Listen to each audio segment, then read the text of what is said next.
যারা আমাকে সাপোর্ট দিচ্ছেন উপর লেভেল থেকে শুরু করে নিচের লেভেল পর্যন্ত, ওনাদের সাপোর্ট যদি আমি না পেতাম আজকে হয়তো এত দূর আসা যেত না।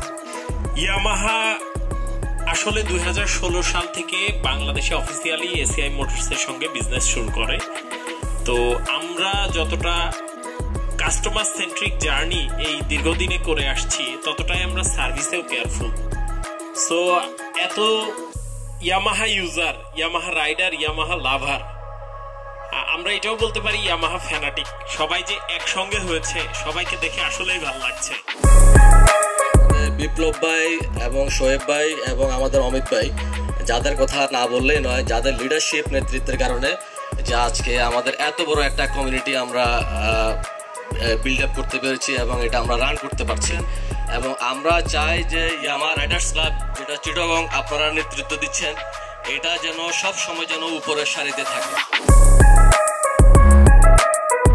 ওয়াইসির সাথে আমি 2 বছর ধরে আছি, আর চট্টগ্রাম ওয়াইসির সাথে একদম আমার যখন শোরুম শুরু হয় তখন থেকে আছি 7 বছর।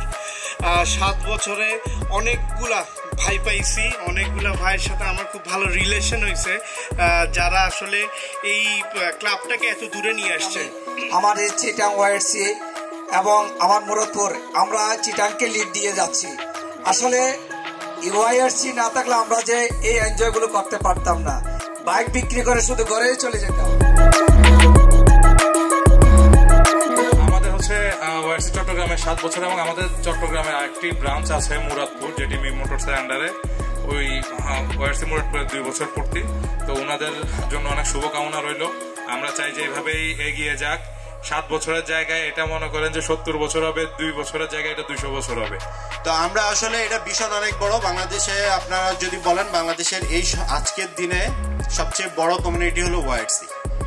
আর এটা দীর্ঘ যাত্রা, আমাদের সাথে যিনারা ছিলেন ওনারা আসলে গোলটা সেট করেছেন যে ওনারা অ্যাজ এ ক্লাব এটাকে কোথায় নিতে চায়। তো ওয়ার্ল্ডের সবচেয়ে রিনোন ক্লাব, যেটা আপনারা সবাই জানেন, হার্লে ডেভিডসন। আমরাও মনে করি যে আমরা আগামী 2 থেকে 3 বছরের মধ্যে আমরাও ইন্টারন্যাশনাল কোনো ডিক্লারেশন দিতে চাই।